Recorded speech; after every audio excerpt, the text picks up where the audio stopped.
কোরবানির দিন কোন সময় পর্যন্ত না খেয়ে থাকবে? কোরবানি করার আগ পর্যন্ত কিছুই খাওয়া যাবে না?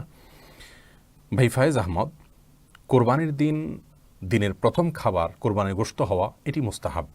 রাসূল করিম সাল্লাল্লাহু আলাইহি সাল্লামের আমল থেকে এটি সুস্পষ্টভাবে পাওয়া যায়।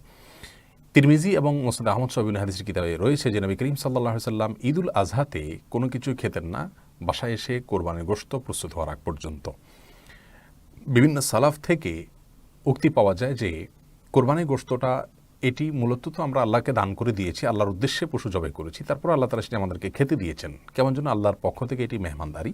তো আল্লাহর মেহমানদারির জন্য নিজেকে প্রস্তুত করে রাখা এবং অপেক্ষা করা, এটা আল্লাহর মেহমানদারির সম্মান দেখানোর শামিল। সেই জন্য কোরবানির ঈদে অর্থাৎ ঈদুল আজহাতে আমরা ভোর থেকে কোনো কিছু না খেয়ে কোরবানির গোশত দিয়ে দিনের প্রথম খাবার গ্রহণ করব, এটি মুস্তাহাব বা সুন্নাহ।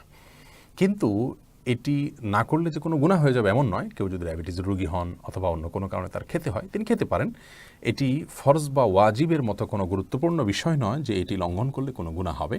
তবে সাধ্য অনুযায়ী এটি রক্ষা করা ভালো। ঈদুল ফিতরে কোনো কিছু খেয়ে, খেজুর ইত্যাদি খেয়ে তারপর ঈদগাহে যাওয়া সুন্নত, কিন্তু ঈদুল আজহাতে সেটি নয়, বরং অপেক্ষা করব কোরবানি গোশতের, সেটি প্রস্তুত হলে তারপর সেটি দিয়ে আমরা দিনের প্রথম খাবার গ্রহণ করব।